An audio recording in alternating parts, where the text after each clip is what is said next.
Hello everyone. Welcome to World Winners Academy VS Education Bhopal. This is Ghazala Khan, your English educator. So guys, today we are going to discuss about that as you already guys know about कि like vacancy जो है वो launch हो चुकी है पटवारी की. तो पटवारी के सिलेबस को आज हम यहाँ पे डिस्कस करने वाले हैं कि जैसे कि आपको पता है कि भाई पटवारी में इस बार इंग्लिश भी आ रहा है. ठीक है, इंग्लिश एक ऐसा सब्जेक्ट है जिससे हमेशा से आप डरते हैं बट वो पीछा नहीं छोड़ेगा आपका कहीं. ठीक है, तो पटवारी में भी वो आ गया है. तो इंग्लिश के बारे में सबसे पहले आज हम डिस्कस करने वाले हैं इसके सिलेबस को कि आपका इंग्लिश में क्या क्या सिलेबस होता है और आपको किस तरीके से इसकी प्रिपरेशन करनी है, हमारी क्या स्ट्रैटेजीज होंगी इंग्लिश को करने की या इंग्लिश को पढ़ने की. ठीक है, सबसे पहले तो बिल्कुल भी डरना और घबराना नहीं है क्योंकि इंग्लिश का जो लेवल होता है आपके पटवारी का वो बहुत ज़्यादा डिफिकल्ट नहीं होता है ना. बहुत ही, अगर आप लोगों ने ऐसे व्यापम के ऑलरेडी एग्जाम्स दिए हुए हैं तो you already aware with the syllabus की, उसमें बहुत ज़्यादा सिंपली फॉर्मेट्स में आपकी इंग्लिश पूछी जाती है. ठीक है, तो आज सबसे पहले हम डिस्कस करेंगे कि पटवारी में कौन कौन से टॉपिक्स आपके लिए इंपॉर्टेंट होंगे, उन टॉपिक्स को करने की हमारी स्ट्रैटेजी क्या रहेगी और हम वर्ल्ड विनर्स एकेडमी से आके एजुकेटर्स आपकी क्या हेल्प कर सकते हैं इसको क्वालिफाई करने में और आपको उसमें स्कोरिंग कराने में. ठीक है, तो ये पहली इंपॉर्टेंट चीज़ ये है कि हम सबसे पहले डिस्कस करेंगे आपके साथ सिलेबस का. उसके बाद हम यहाँ पे कुछ चीज़ें जो हैं आपके साथ और भी डिस्कस करेंगे इससे रिलेटेड. ठीक है, तो सबसे पहले इंपॉर्टेंट चीज़ ये है कि भाई पैटर्न क्या होता है आपके इंग्लिश का.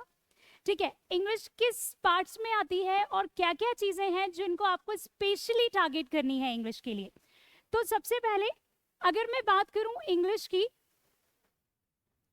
तो इंग्लिश में आप सभी बहुत अच्छे से जानते हैं कि तीन इंपॉर्टेंट पार्ट्स होते हैं इसमें. एक पार्ट आपका होता है इंपॉर्टेंट जिसे हम बोलते हैं पार्ट ऑफ ग्रामर. एक आपका पार्ट होता है जिसे हम बोलते हैं पार्ट ऑफ कॉम्प्रिहेंशन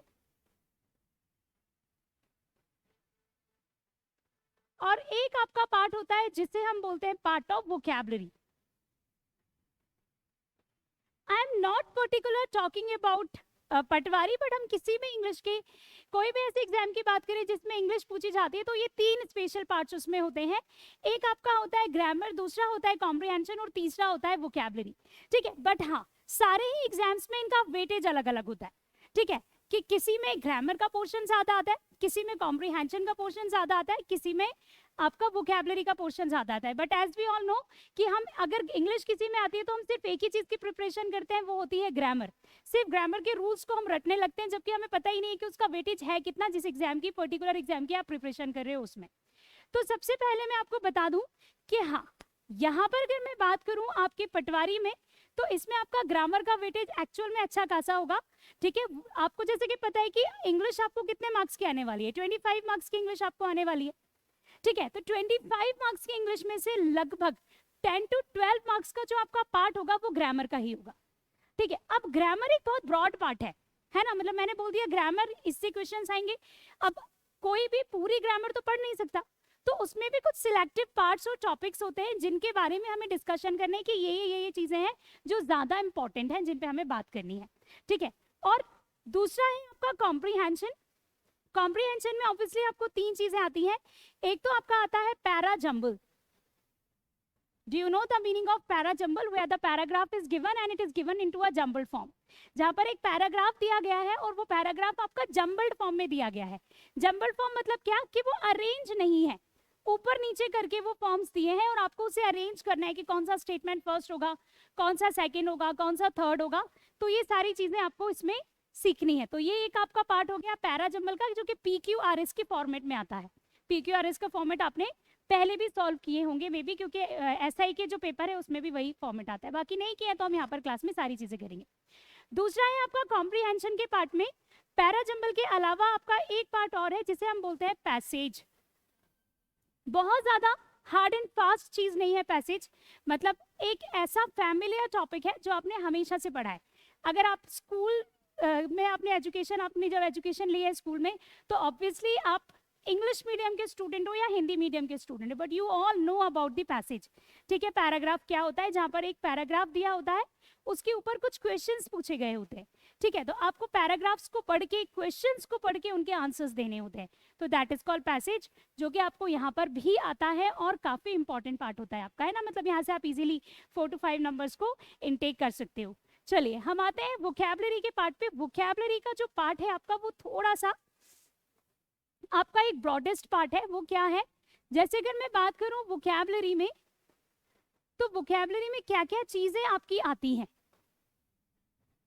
वोकैबुलरी में कौन कौन सी चीजें हैं जो आपके लिए एग्जाम में पूछे जाती हैं, मतलब आपके पटवारी के एग्जाम में पूछी जाती हैं या पूछी जा सकती हैं।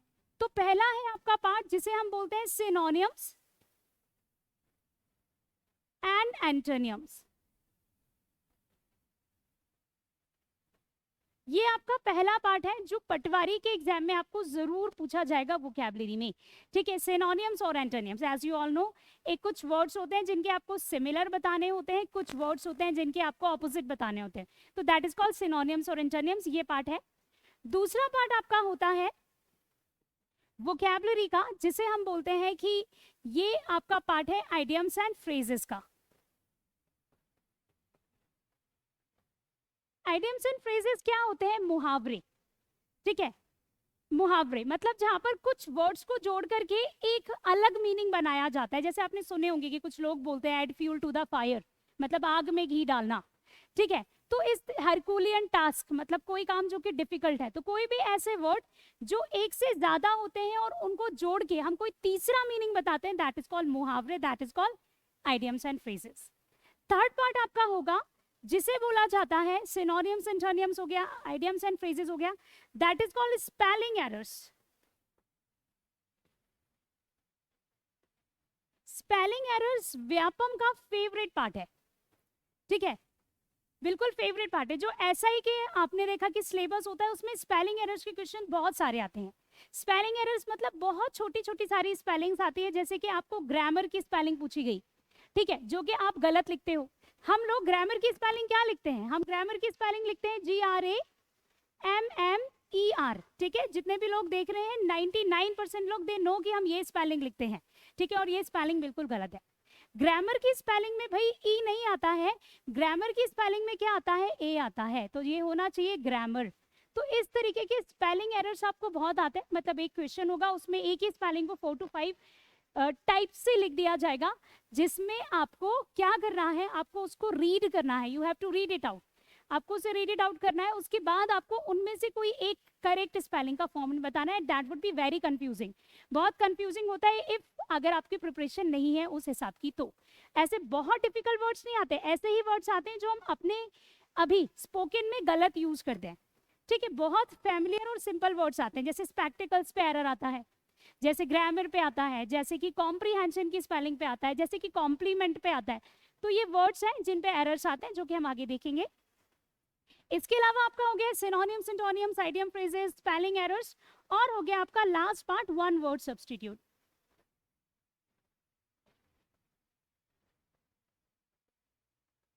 वन वर्ड सब्स्टिट्यूट मतलब क्या होता है, जहां पर आपको एक लाइन दी गई है, ठीक है, आपको एक स्टेटमेंट दिया गया है और आपको उस स्टेटमेंट को एक वर्ड में डिफाइन करना है।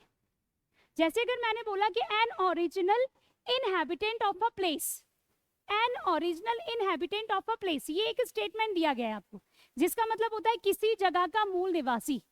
उसे आप एक वर्ड में क्या बोलोगे, ठीक है, तो उसको आप एक वर्ड में बोलोगे एबोरिजाइंस, ABORIGINES, एबोरिजाइंस। एबोरिजाइंस सिनोनिम्स क्या हो जाएंगे, नेटिव हो जाएगा, कोई किसी जगह का नेटिव है, ठीक है, लोकलाइड हो जाएगा, कोई प्लेस हम जहाँ कहीं से लोकलाइड होते हैं तो हम वो क्या बोलते हैं कि हम वो हमारा नेटिव प्लेस है, हम वहाँ से लोकलाइड है, तो हम उसको बोल सकते हैं एबोरिजाइंस। ठीक है, तो एबोरिजाइंस एक थोड़ा सा अलग वर्ड हो गया, ये आपका वन वर्ड सब्स्टिट्यूट हो गया। ठीक है, original inhabitant of a place, किसी जगह के मूल निवासी को आप एक शब्द में क्या बोल सकते हो, तो एबोरिजाइंस बोल सकते हैं। तो ये वो वर्ड्स हैं जो हम बेसिकली यूज करते हैं लाइक वन वर्ड सब्स्टिट्यूट। तो ये आपका पूरा जो पार्ट है वोकैबुलरी का है। ठीक है, तो आपके तीन पार्ट्स बेसिकली मैंने आपको बताया, एक मैंने आपको बताया कॉम्प्रिहेंशन का, एक मैंने आपको बताया वोकैबुलरी का। अब हम आते हैं सबसे इंपॉर्टेंट पॉइंट पे, that is the part of grammar. Grammar के पार्ट पे हम चलते हैं कि ग्रामर में क्या चीजें यहाँ पर होती हैं। चलिए स्टार्ट करते हैं ग्रामर में।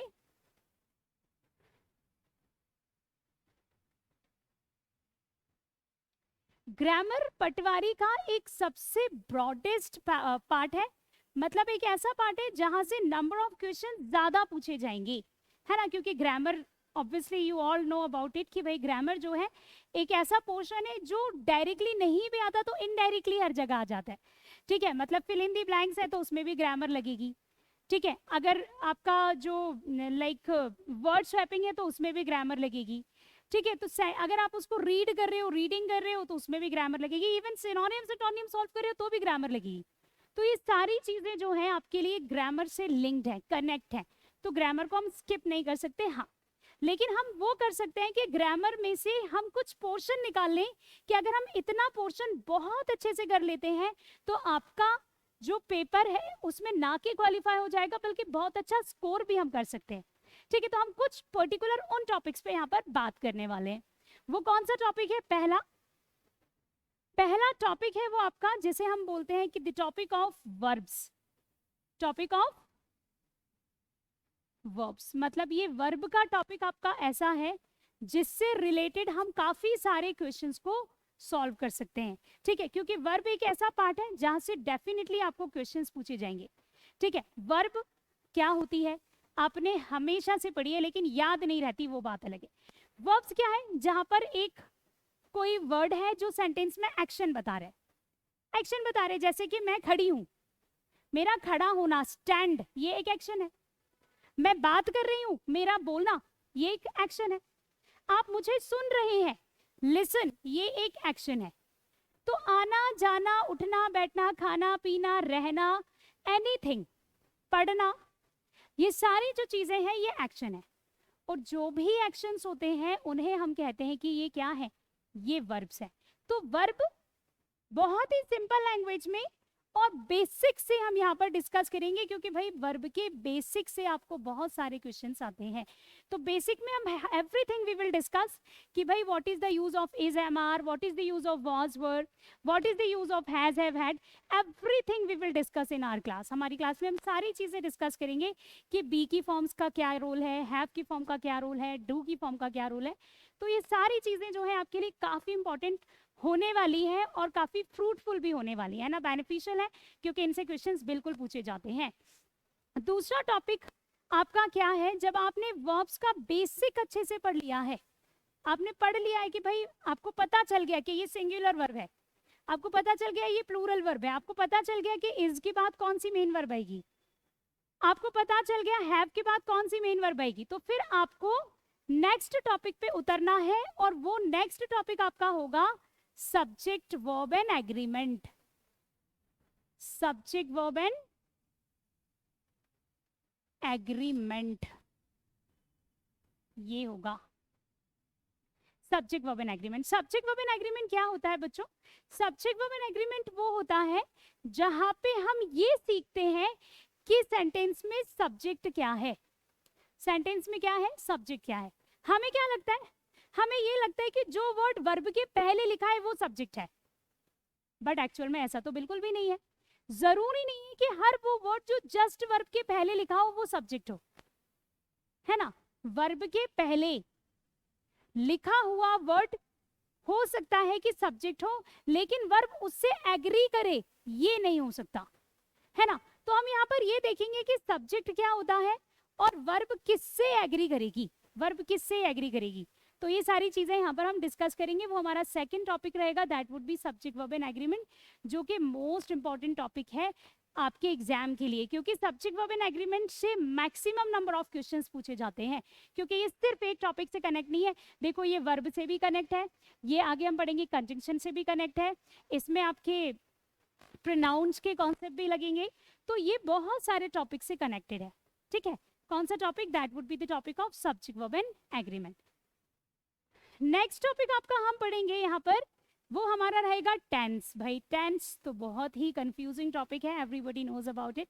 ठीक है, बहुत कंफ्यूजिंग टॉपिक है, हमेशा से पढ़ा है, समझ में कभी नहीं आया है, ये कॉन्सेप्ट होता है टेंस का बच्चों के दिमाग में।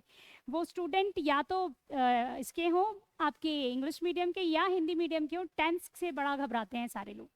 बट भाई टेंस एक इंपॉर्टेंट टॉपिक है और हम उसको बहुत ही अच्छे मैनर में we will solve it, we will discuss it in very good manner, कि आपको आई गारंटी को आपको सारी चीजें टेंस में यहाँ पर समझ में आएंगी। क्योंकि जो टेंस हम अभी तक पढ़ रहे थे ना, वो एक रॉन्ग डायरेक्शन में था।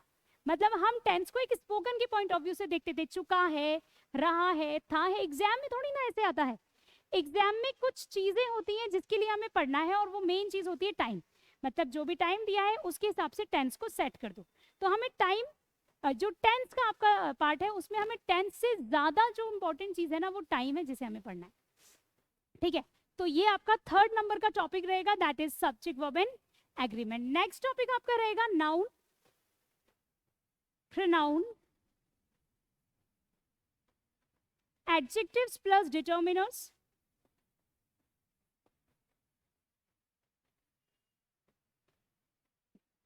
पहले हम इतने वर्ड्स पे बात करते हैं। नाउन से आपको डायरेक्टली क्वेश्चंस नहीं आते हैं, ठीक है, डायरेक्टली क्वेश्चंस नहीं आते हैं। मतलब ऐसा कोई बहुत इंपॉर्टेंट पार्ट नहीं है कि नाउन से क्वेश्चन देना ही देना है। हो सकता है कि नाउन से क्वेश्चन डायरेक्टली आ जाए, हो भी सकता है कि ना आए, लेकिन वर्ब से, सब्जेक्ट वर्ब एग्रीमेंट से, टेंस से क्वेश्चन जरूर आता है। बट हमें पढ़ना सब है, ठीक है। लेकिन जहां से मुझे लगता है कि यहाँ से क्वेश्चन आ सकता है तो हम नाउन के वो वाले पार्ट्स पहले कर लेंगे, ठीक है। प्रोनाउंस जो है आपका, प्रोनाउंस मतलब एज यू ऑल नो, ही है, शी है, इट है, आई है, यू है, वी है, ये सारे वर्ड जो है आपके प्रोनाउंस हैं। तो प्रोनाउंस से रिलेटेड क्वेश्चन डेफिनेटली आते हैं एग्जाम में, एज यू नो, ठीक है। तो हम थोड़ा बहुत इन पे बात कर लेंगे। इनके सीक्वेंस से रिलेटेड क्वेश्चंस आते हैं कि कौन सा सीक्वेंस क्या होना चाहिए, ये सारी चीजें। फिर है आपका एडजेक्टिव्स। एडजेक्टिव्स क्या है आपके? एडजेक्टिव्स जो नाउन की विशेषता को बताते हैं। जैसे मैंने बोला कि कोई चीज कैसी है, अच्छी है, बुरी है, लंबी है, छोटी है, मोटी है, काली है, गोरी है, जैसी है, एनीथिंग, वो आपका एडजेक्टिव होता है, ठीक है। कोई भी पर्सन को देखे, चीज को देखे, आप उसके बारे में कुछ भी बता रहे हो। जैसे ये पेन है, मैंने बोला ये वाइट है, तो वाइट इसका एडजेक्टिव हो गया, ठीक है। तो कोई भी चीज जो आप जिसका कलर बता रहे हो, उसके बारे में कुछ भी बता रहे हो, अच्छा बुरा, बहुत ही बुरा, तो वो सारी चीजें जो है आपके एडजेक्टिव्स में कंसीडर होती हैं। तो ये हो गया आपका एक एडजेक्टिव का पार्ट, ठीक है। एक पार्ट इसमें और है डिटरमिनर्स, जो कि मैंने बताया है शायद पहले भी कि ये बिल्कुल व्यापम का फेवरेट टॉपिक है। क्यों फेवरेट टॉपिक है? डिटरमिनर्स क्या होते हैं? जैसे सम डिटरमिनर है, जैसे एनी डिटरमिनर है, जैसे कि मच डिटरमिनर है। ये भी नाउन को क्वालिटी, नाउन के पहले आते हैं, लेकिन ये क्वालिटी नहीं बताते हैं, क्वांटिटी बताते हैं। मैंने बोला कि there is much oil in the container, container में थोड़ा क्या है, ऑयल है, तो मच ऑयल, तो ऑयल नाउन हो गया। मच क्या कर रहा है, बता रहे कि इसमें ऑयल है, बहुत ऑयल है, तो मच जो है वो उसकी क्वांटिटी बता रहे हैं। तो दो टाइप के एडजेक्टिव्स होते हैं, एक होता है क्वालिटी बताता है, एक होता है क्वांटिटी बताता है। तो जो डिटरमिनर्स है ना, ये क्वांटिटी बताता है। जैसे मैंने आपसे बोला कि I have 2 friends, I have 2 friends, मेरे 2 दोस्त हैं। आई हैव 2 फ्रेंड्स, मेरे 2 दोस्त हैं। तो फ्रेंड्स के पहले क्या लगाया मैंने? 2 लगाया। 2 क्या है? 2 नाउन है। आई हैव 2 फ्रेंड्स, मेरे 2 दोस्त है, तो सॉरी नाउन नहीं है, एडजेक्टिव है, डिटरमिनर है। ये क्वांटिटी बता रहे हैं कि मेरे जो दोस्त हैं वो कितने हैं, क्वांटिटी में 2 हैं। तो जिस भी देखो कोई नाउन की क्वालिटी बताए कि वो नाउन कैसा है, अच्छा है, बुरा है, जैसा भी है, वो क्वालिटी होती है। कुछ वर्ड्स होते हैं जो क्वांटिटी बताते हैं कि 2 है, 4 है, 5 है, बहुत है, थोड़ा है, कुछ है, तो वो डिटरमिनर्स होते हैं, ठीक है। यहां तक हो गया। डिटरमिनर्स के बाद हमारा नेक्स्ट टॉपिक रहेगा, that is the topic of articles. क्या रहेगा? आर्टिकल्स रहेगा। आर्टिकल्स के बारे में एवरीबॉडी नोज भाई। आर्टिकल्स क्या होते हैं? आर्टिकल ए होता है, आर्टिकल एन होता है, और आर्टिकल दा होता है। ये 3 जो है आपके आर्टिकल होते हैं आपकी फैमिली ऑफ आर्टिकल्स में। ये 3 मेंबर्स होते हैं और ये तीनों मेंबर बड़ा परेशान करते हैं, है ना। मतलब इनसे रिलेटेड काफी क्वेश्चंस आते हैं, नंबर ऑफ क्वेश्चंस खूब सारे पूछे जाते हैं, और ये आपको काम भी आते हैं, मतलब एग्जाम में पूछे जाते हैं और अच्छे लेवल पे पूछे जाते हैं, ठीक है। और बहुत सारे क्वेश्चंस आते हैं आर्टिकल्स से। तो आर्टिकल्स का आपका टॉपिक बहुत इंपॉर्टेंट है, जिसको हमें काफी डिटेल में करना है। जो टॉपिक्स हमारे इंपॉर्टेंट है और रेलिवेंट है एक दूसरे से, तो वो टॉपिक्स हम पहले डिस्कस करेंगे।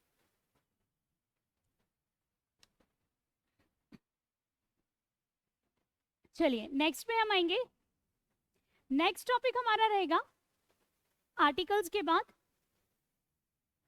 आपका रहेगा कंजंक्शंस। कंजंक्शंस क्या होता है, you guys all know about it. जो जोड़ने के लिए यूज किया जाता है दो चीजों को, वो दो नाम हो सकते हैं, दो एडजेक्टिव हो सकते हैं, क्वालिटीज हो सकती हैं, दो प्रोनाउंस हो सकते हैं, वो दो सेंटेंसेस हो सकते हैं। कोई भी चीज जो क्वांटिटी में कितनी है, दो, उसको जोड़ने के लिए हम कंजंक्शन का यूज करते हैं। जैसे मैंने बोला राम एंड मोहन, तो एक नाम राम है एक नाम मोहन है, दोनों को मैंने एंड से जोड़ा। एंड क्या है, कंजंक्शन है। मैंने बोला Ram is my friend and he suggest me for the best. Ram मेरा दोस्त है और वो मुझे हमेशा बेस्ट के लिए सजेस्ट करता है। तो और जो मैंने लगाया वो एंड से लगाया, तो एंड जो है वो सेंटेंस में मेरे दो सेंटेंस को ऐड ऑन कर रहा है। ठीक है, तो एंड कंजंक्शन यहाँ पर दो चीजों को जोड़ रहा है, दो नाउन दो सेंटेंस को जोड़ रहा है। पहले में दो नाउन को जोड़ा था, अभी दो सेंटेंस को जोड़ रहा है। मैंने बोला कि he she is tall and beautiful girl, वो लंबी है और सुंदर है। टॉल एंड ब्यूटीफुल का क्या है, लड़की है। टॉल और ब्यूटीफुल लड़की है, तो लड़की एक नाउन हो गया, टॉल और ब्यूटीफुल एक एडजेक्टिव हो गया। ठीक है, तो ये एक अलग से आपका कॉन्सेप्ट हो गया। तो ये आपका आर्टिकल्स हो गए, ये आपके कंजंक्शंस हो गए। नेक्स्ट पे हम आएंगे प्रेपोजिशंस। प्रेपोजिशंस तो आप सभी समझते हो, इन है प्रेपोजिशन, एट है प्रेपोजिशन, ऑन है प्रेपोजिशन, अबाउट है प्रेपोजिशन, ऑफ है, फॉर है, फ्रॉम है, ये प्रेपोजिशन है। इनके छोटे छोटे से यूजेस, जैसे कि आपके एग्जाम में इनसे कहाँ से क्वेश्चंस आ सकते हैं, एक तो फिक्स प्रेपोजिशन वाले पार्ट से आ सकते हैं, जैसे प्रोहिबिट है तो हमेशा फ्रॉम आएगा, इंसिस्ट है तो हमेशा ऑन आएगा, ठीक है, थिंक है तो हमेशा ऑफ आएगा। तो ये एक फिक्स प्रेपोजिशन के पार्ट से आ सकता है। दूसरा आपका इन और एट के डिफरेंस पे आ सकता है। इन और एट दोनों प्लेसेस के लिए यूज होते हैं, लेकिन अगर मैं बड़े प्लेसेस की बात करूं, बिगर प्लेसेस की बात करूं, तो इन यूज होता है। जैसे कि मैं भोपाल की बात करूं, ये बिगर प्लेस है। जैसे कि मैं एमपी की बात करूं, ये बिगर प्लेस है, तो इन आएगा। ठीक है, और अगर मैं एरिया की बात करूं कि मैं एमपी नगर में हूं, तो वहां पर मैं एट लगाऊंगी। मैं किसी इंस्टीट्यूट में हूं तो वहां पर मैं एट लगाऊंगी। तो मैं आपको उसी लेवल पे चीजें बता रही हूँ। नेक्स्ट आपका टॉपिक रहेगा नरेशन का। नरेशन सुना तो होगा, बातें करना है इसमें। ठीक है, नरेशन में क्या क्या चीजें होती है, आपकी स्पीच होती है। एक होती है डायरेक्ट स्पीच और दूसरी होती है आपकी इनडायरेक्ट स्पीच।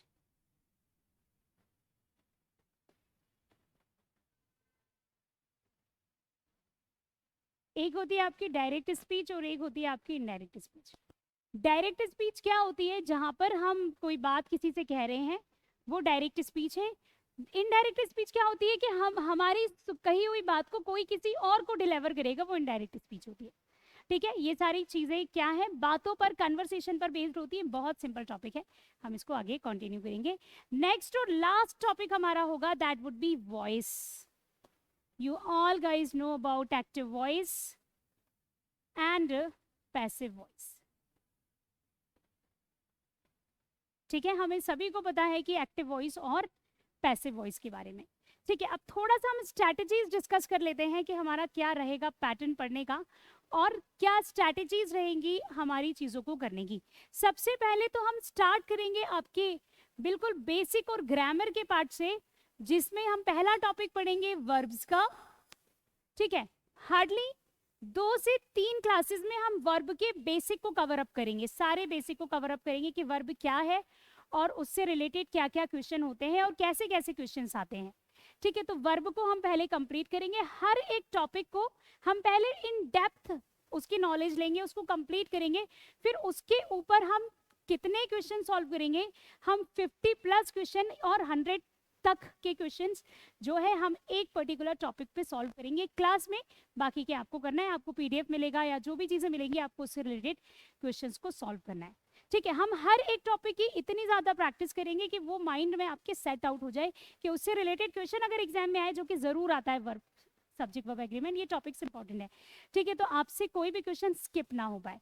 ठीक है, it's not about this topic, हम हर टॉपिक के लिए क्या करेंगे कि वही स्ट्रैटेजी एक प्लान कर रहे हैं कि भाई एक टॉपिक होगा आपके सामने, उसको आपको रीड करना है, हम यहाँ पर पढ़ रहे हैं, उसके बाद कुछ क्वेश्चंस होंगे जिन्हें हमें सॉल्व करना है एमसीक्यूज लेवल पे। ठीक है, और मैं सभी से बोलूंगी एक ही चीज कि भाई वोकैबुलरी के लिए वोकैबलरी के लिए जो भी हम यहाँ पर पढ़ेंगे उसको रिवाइज करोगे, क्योंकि वोकैबलरी हम यहाँ पर बहुत ही क्वालिटी वर्ड्स यहाँ पे पढ़ने वाले हैं। डेफिनेटली इनमें से क्वेश्चंस आपको बनेंगे और आपको क्वेश्चंस आएंगे, ठीक है। अगर आपने पढ़ा है, पढ़ते रहोगे तो आपको चीजें बनेंगी। और I request each and everyone to solve the questions. भाई क्वेश्चंस को सॉल्व करना, जो भी पढ़ोगे उससे रिलेटेड क्वेश्चंस को सॉल्व करना पड़ेगा। अगर क्वेश्चंस आप अच्छे से सॉल्व कर पाते हो तो ही आपके लिए ये फ्रूटफुल होंगे सेशंस को, ठीक है। हम यहाँ पर अपनी तरफ से पूरे एफर्ट्स लगा रहे हैं ताकि आपका जो एग्जाम है वो क्वालिफाई हो जाए, ठीक है। अब आपकी बारी है कि आप अपने लिए क्या कर सकते हैं, ठीक है। We are here to serve you, but how about you, कि आप में कितना डिटर्मिनेशन है कि आप इन चीज़ों को ग्रैप्स कर सकते हो और आप इनको कैसे यूटिलाइज कर सकते हो, एक तरीके से एक्सप्लॉइट कर सकते हो चीज़ों को, एक्सप्लॉइटेशन कर सकते हो चीज़ों का, ठीक है। तो हम टॉपिक वाइज कॉन्सेप्ट से स्टार्ट करेंगे, जिसमें हम लास्ट के 15 मिनट्स में वोकैबलरी भी डिस्कस करेंगे और हम कुछ सेशंस आपके कॉम्प्रिहेंशन के भी रखेंगे, ठीक है, जिसमें आपको क्वेश्चंस और एमसीक्यूज भी यहाँ पर मिलेंगे, अवेलेबल हैं सारे एमसीक्यूज। और यहाँ पर सॉल्व करने के बाद आपको भी एमसीक्यूज जितने ज़्यादा हो सकते हैं लगाना है, ठीक है। तो एक बार अच्छे से देख लीजिएगा पूरे सेशंस को, और अगर आप सभी लोग तैयार हैं तो हम फटाफट से स्टार्ट करेंगे अपने सेशंस को आगे की क्लास में, ठीक है। फिर मिलते हैं नेक्स्ट क्लास में। Thank you so much guys, have a great day.